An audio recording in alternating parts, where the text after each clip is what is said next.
کہ 3 دوست تھے سفر میں، تو ایک آگے بڑھ گیا اور منزل پر پہنچ گیا، اللہ کے نبی۔ پھر دوسرا چلا اور وہ منزل پر پہنچ گیا، ابو بکر۔ اب تیسرا راستے میں ہے۔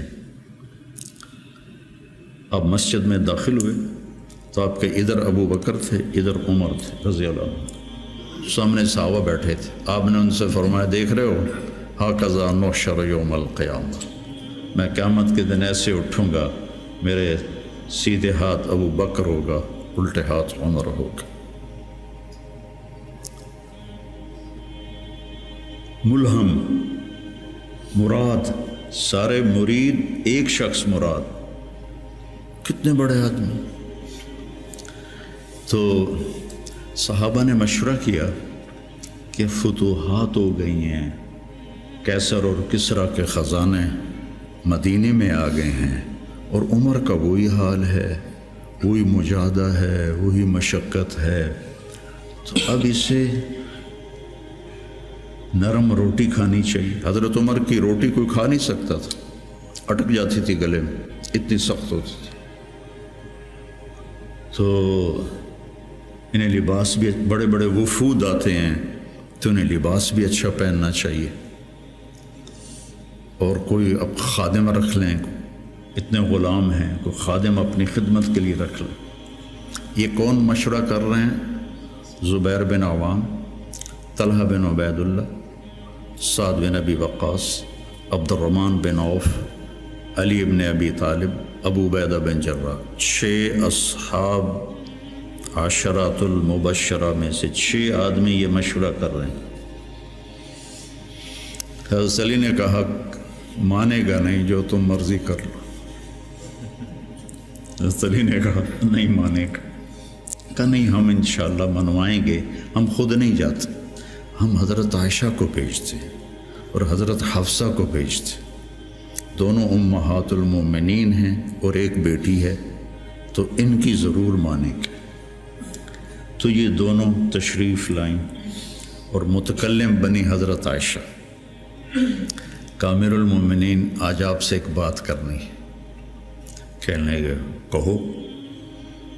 کہنے لگے اللہ کے رسول کے دور میں نہ دنیا آئی، نہ اللہ کے نبی نے دنیا کا ارادہ کیا، تو وہ مشقت میں گزر گئے۔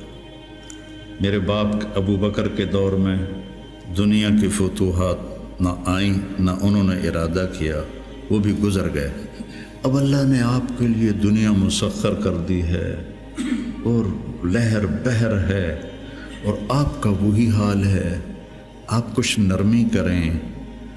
وہ جو پچھلی باتیں انہوں نے کہی، غلام رکھیں، اچھے کپڑے پہنیں، بڑے بڑے وفد آتے ہیں، نرم کھانا کھائیں، نرم بستر استعمال کریں۔ اور عمر کا رنگ بدلنا شروع ہو گیا۔ تو حضرت حفصہ دیکھ رہی تھے، بے ابا گیا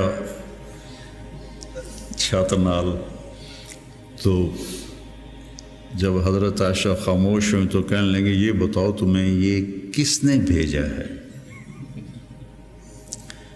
تو کہنے لگی، پہلے کوئی ہاں نہ کرو تو پھر ہم بتائیں گے۔ کہنے لگے، اگر مجھے پتہ چل جائے نا کہ تمہیں کس نے بھیجا تو میں مار مار مار کے ان کے چہرے لہو لہان کر دوں۔ پھر فرمانے لگے، حفصہ تو گھر والی ہے نا، یہ بتا کبھی اللہ کے نبی نے 2 ٹائم کھانا کھایا؟ زندگی میں کبھی 2 وقت کھانا کھایا؟ وہ کہنے لگی نہیں۔ فرمانے لگے، صبح کھاتے تھے تو شام نہیں کھاتے تھے، شام کو کھاتے تھے تو صبح نہیں کھاتے تھے، کہ جی اللہم نعم۔ ایک دفعہ تو نے ایک چھوٹے سے میز پر کھانا رکھ کے دیا تھا، تمہیں یاد ہے؟ تو اللہ کے نبی نے اٹھا کے زمین پہ رکھ لیا تھا اور کہا تھا، آکل کما یاکل العبد، کہ جی اللہم نعم۔ تمہیں یاد ہے اللہ کے نبی کا ایک ہی جوڑا ہوتا تھا اور اسے وہ خود دھوتے تھے، اور بعض اوقات وہ خشک نہیں ہوتا تھا اور بلال آ جاتے، یا رسول اللہ الصلاۃ، تو آپ کہتے ابھی میرے کپڑے خشک نہیں ہوئے، یہاں تک کہ نماز تاخیر ہو جاتی تھی اور آپ وہ خشک ہو کر اس کو پہن کے جا کے نماز پڑھاتے تھے۔ اور یہ بھی تمہیں یاد ہو، وہ کہنے لگی اللہم نعم، کہ یہ بھی تمہیں یاد ہوگا کہ ایک دن وہ جوڑا بھی نہیں تھا تو آپ نے پڑوسن سے چادر مانگی تھی جس کو لپیٹ کر جا کے نماز پڑھائی تھی، یاد ہے؟ کہنے لگی اللہم نعم۔ کہا نبی کا بستر کیسا تھا تیرے گھر میں؟ کہا ایک ٹاٹ تھا، اس کو میں دوہرا کر کے بچھا دیتی تھی رات کو۔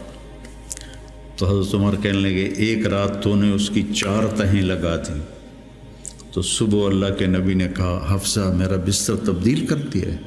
کہ نہیں یا رسول اللہ وہی ہے، بس 2 کی 4 تہ لگا دی۔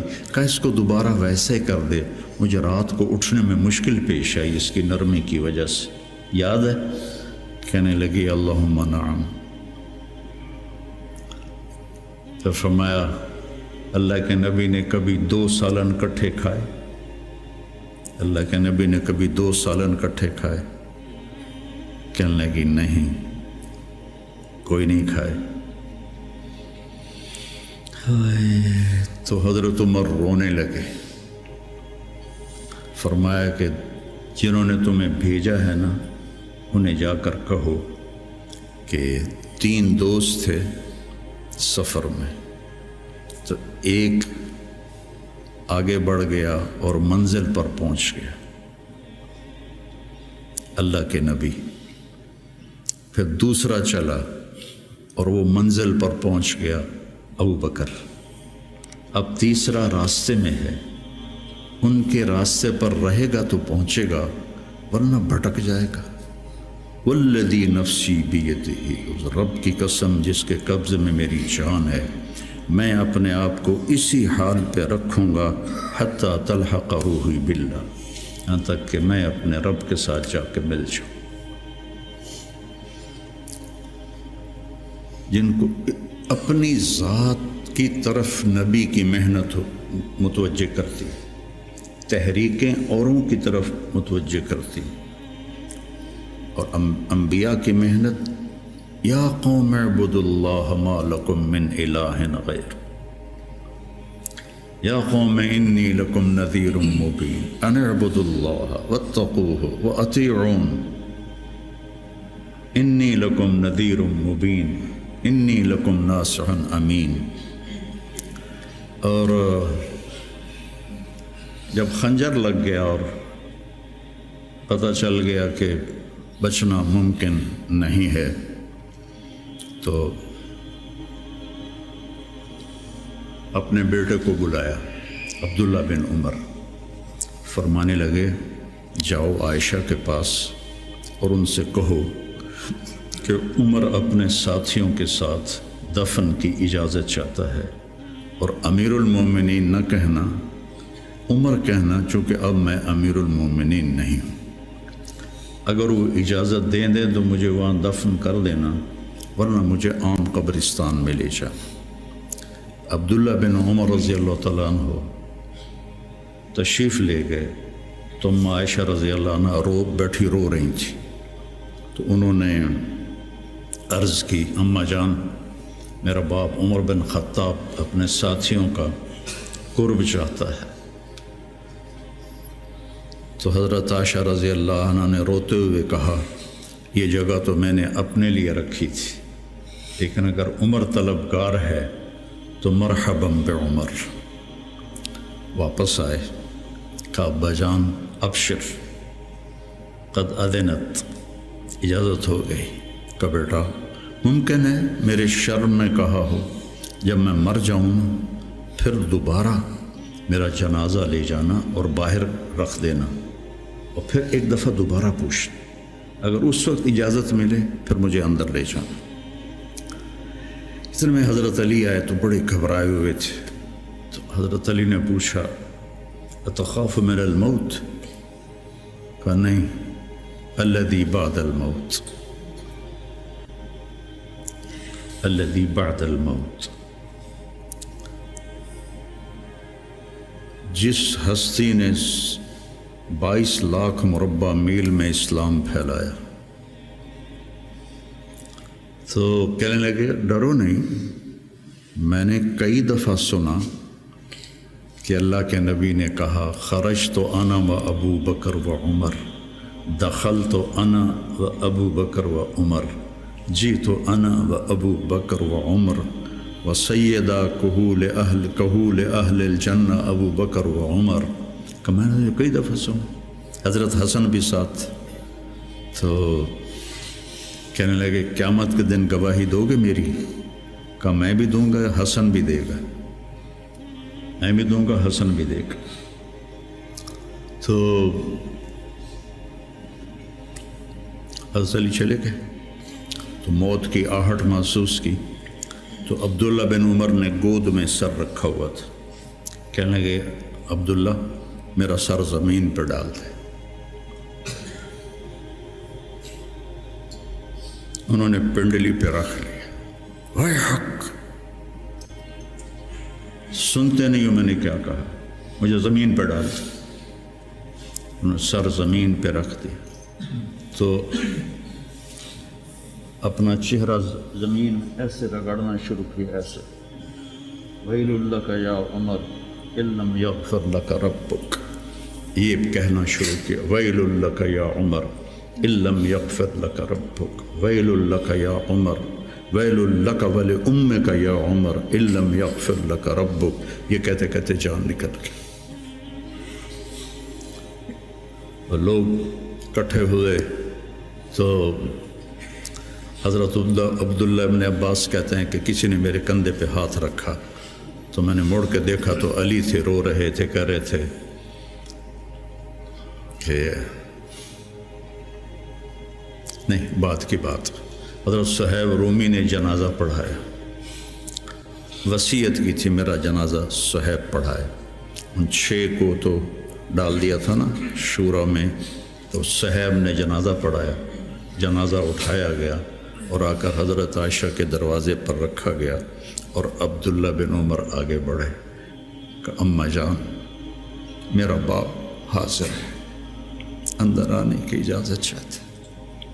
تو عائشہ رضی اللہ عنہا نے اپنی چادر اٹھائی اور اپنے آپ کو ڈھانپا اور باہر نکل گئی، مرحبا بعمر۔ تو جب آپ کی تدفین ہو رہی تھی تو عبداللہ بن عباس نے کہا کہ میرے کندھے پر کسی نے ہاتھ مارا، تو میں نے دیکھا تو علی رضی اللہ عنہ رو رہے تھے، کہہ رہے تھے عمر مجھے پتا تھا تیرے سوا یہاں اور کوئی نہیں آ سکتا، تیرے سوا یہاں اور کوئی نہیں آ سکتا، مجھے پتا تھا تو یہیں آئے گا۔ علم کا یہ منتہا ہے، اس کو اگر ہم اپنے آپ ذات کو بیچ میں سے نکال دیں گے تو ہم گرنا شروع ہو جائیں گے۔ تجھے کیوں فکر ہے اے گل دلے صد چاک بلبل، تو اپنے پیرہن کے چاک تو پہلے رفو کر لے۔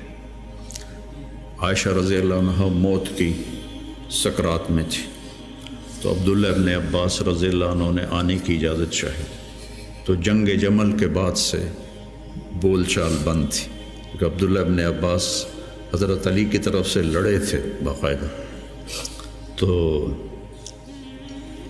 آپ کے پاس عبداللہ بن زبیر اور مسور بن مخرمہ رضی اللہ عنہ بیٹھے ہوئے تھے، تو حضرت عائشہ رضی اللہ عنہ خاموش ہو گئی، اتنا اثر تھا اس بات کا۔ تو ان کا حبر الامہ ہے اور ابن عم الرسول ہیں، اجازت دے دے۔ تو حضرت عائشہ روئے جا رہی تھی اور ان کی بڑی چادر آنسوں سے بھیگ چکی تھی، ساری چادر۔ جب وہ آئے تو کہنے لگے اماں جان آپ کیوں رو رہی ہیں؟ آپ کے اور نبی کی ملاقات میں صرف اتنی دیر ہے کہ یہ جان نکلے اور آپ اللہ کے رسول کے پاس پہنچ جائیں۔ کہنے لگے عبداللہ مجھے دھوکہ نہ دے، کاش میری ماں نے مجھے جنا ہی نہ ہوتا، مجھے بہلاوا نہ دے، مجھے دھوکہ نہ دے۔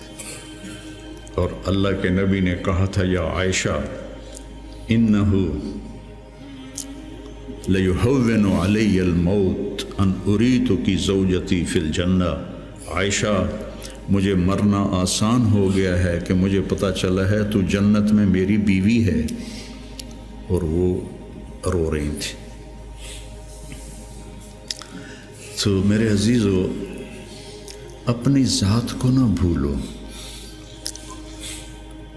اپنی ذات کو سامنے رکھو گے تو آپ ترقی کرو گے، اپنی ذات کو بھلا دو گے اور عیب پکڑتے پکڑتے، کمیاں پکڑتے پکڑتے آپ کو اپنا آپ بھول جائے گا۔